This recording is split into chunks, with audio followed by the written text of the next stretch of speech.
Welcome back to Our Issues Milwaukee. I'm your host, Andrea Williams. If you're just joining us, we are in conversation this morning focused on organizations that are continuing to encourage people to work together for positive change to improve our community and our world. My next guest is Jennifer O'Hear. She's the lead organizer and executive director of Common Ground. And we're also being joined by Brenda McMurtry. She's a Get Out the Vote captain at Lamb of God Missionary Baptist Church. Good morning, ladies.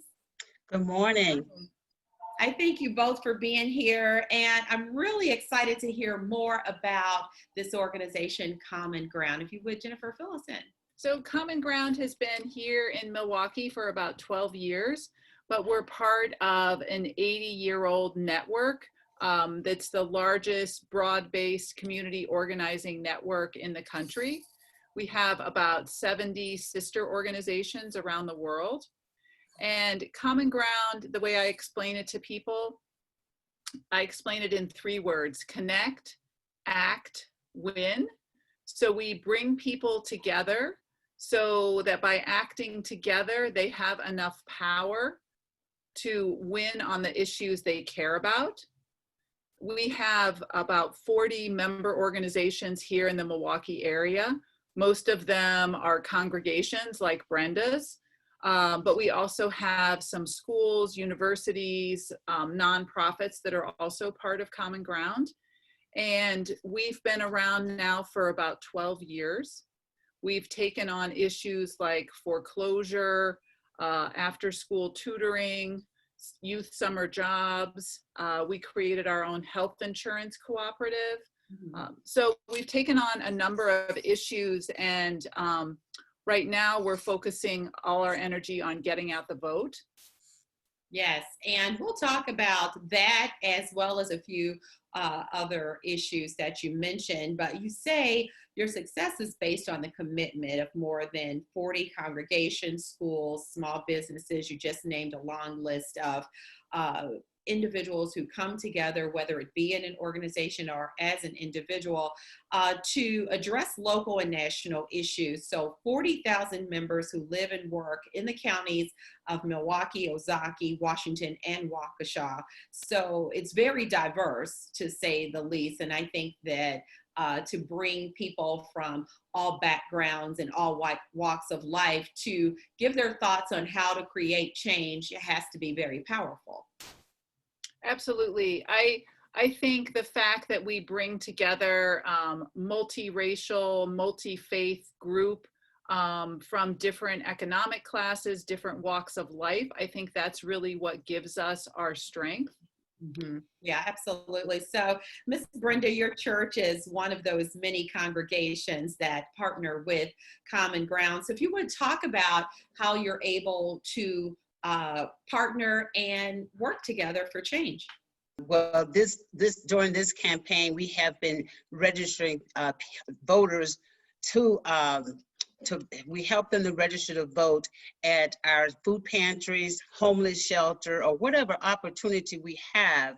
And we have been partnering with Common Ground, to try to turn out as many as 15,000 people to vote in the 2020 presidential election, because this is the most critical election in our lifetime. And it's important that we take care of this. And these people, the people that we're referring to, that the 15,000 include, would be people that we know in our member institutions and in our social networks. And these are people we'll meet through phone calls, door-to-door canvassing around our institutions. So we would like to multiply our impact by asking every voter we talk to find 3 other people to help vote. Also, we have been working with the Milwaukee Election Commission to help voters whose absentee ballots were rejected because of a missing signature, as well as voters who need to witness signature on their absentee ballot. Along with that, we have been collecting the names and addresses of everyone that we turn out to vote, so that we can match the names with the addresses and make sure that every vote has been counted. So it is very important that we educate our voters as much as possible about the importance of voting in this election. So by going door to door and making phone calls, we have really made a positive impact on our mission. Absolutely. I love that. And that's exactly what got my attention in talking to this organization. I saw that you guys were out there and finding individuals who were a part of the homeless population and making sure they were registered to vote, because they too deserve the right to have their voices be heard. And many times we don't know the stories behind why someone may be homeless, but maybe there is an issue within something that's happened or with one of the candidates that they feel strongly about, and they absolutely should be given that opportunity. So what has been the response when you actually find someone who is homeless and they need that extra push to get out the vote? I know I personally haven't helped with any of the homeless voter registrations. Have you, Brenda? Not at this time, I have not. But it is something that's happening within this organization, and different groups are doing different things. I understand. So Brenda, you talked about really canvassing and making sure people understand the concept of what has to be done in order to have their voice be heard. What has been the response? Because I know a lot of times people are eager to get the information they need to get out to vote, but then other times there are people who truly don't feel like their vote matters. So what has been some of the responses that you've run into? This year's campaign has been very positive. I mean, even going door to door, we have ran up on situations where people really want to speak with us. And when we make our phone calls, we have a positive impact that way, because nobody wants to take the time out and fill out a ballot and only to find out it's not counted. So when we call them and tell them that there's something missing, the ballot is not quite complete, is not going to be counted just yet, they are really receptive to us giving them a call, and they're very appreciative, and they are willing to take that next step to correct the issue. Mm-hmm. Jennifer, with the GOTV campaign, you collaborate with a lot of nonprofit organizations, but you also have partnered with organizations like the League of Women Voters and the Milwaukee Bucks and things of that nature. So you really have had an opportunity across the board to work with a lot of different people to touch different parts of the community. Absolutely. And I wanted to share a little bit about some of the reactions we've been getting from voters as we've been out talking with them. Some of them are really eager. A couple weeks ago, one of our leaders knocked on this woman's door, and the woman was already opening the door before she really knocked. She said, "I've been waiting for you. I've been waiting for somebody to come to my house and register me, and I want you to register my husband, and I want you to register my son." So some people we meet are really eager like that, but others are really confused and scared. So one woman that I helped register to vote, she gave my number to her niece, and her niece called me, and I helped her niece get registered and request her absentee ballot. And I was just talking with her again today because she had told me that her son also needed to register, and I hadn't heard from him, and so I was following up. And so we talked about her son. We're going to get him registered. But she was telling me, she said, "My neighbor across the street, what do I tell her? She's an older woman. She wants to go vote in person because that's always what she does. She's scared that absentee ballots won't be counted. But she's afraid to go vote in person because she's hearing stories that there are going to be people there with guns and it's not going to be safe."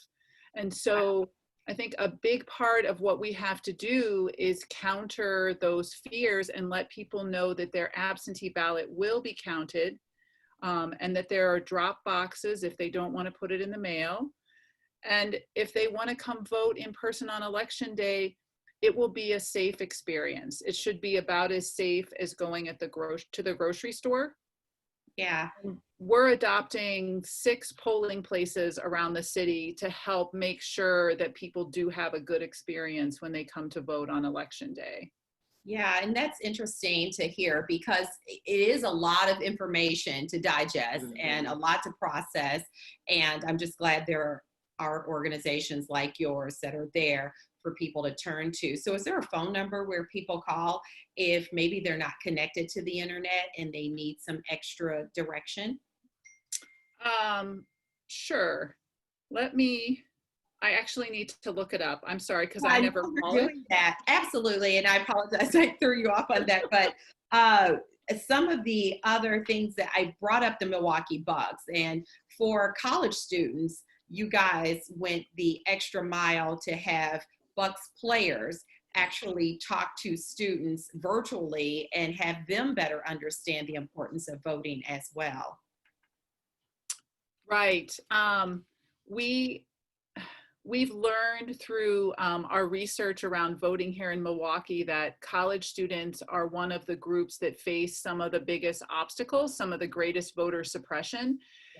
In 2016, it was around half of college students voted, which I found to be a shocking statistic. But it's very difficult for them to vote in Wisconsin. There are complicated rules around how they prove where they live and which kind of IDs they can use. So it's very difficult. And that's why we've been targeting that as one of the areas where we wanted to help people. And we did the event with the Bucks to really try to motivate them and excite them. And we're working with the Bucks to also try to reach that group that you mentioned earlier, which are the folks who feel like, why should I vote? Yeah, My absolutely. vote doesn't matter. Well, I thank you both for coming on, for just really taking the time, because I know this is a busy time for you to explain everything that is going on. Jennifer, we'll put that phone number up on the screen for everybody to see, but I wanted to definitely thank you both for allowing me to have the conversation with you today. You're welcome. We Thank you appreciate so the much. opportunity. Jennifer O'Hear is the lead organizer and executive director of Common Ground, and Brenda McMurtry is a GOTV captain at Lamb of God Missionary Baptist Church. For more information on Common Ground, visit their website at commongroundwi.org. And that is going to do it for today's show. I'm your host, Andrea Williams. As always, thank you for watching. And until next time, please be safe, take care, and we'll talk again next week about our issues, Milwaukee. Have a great day.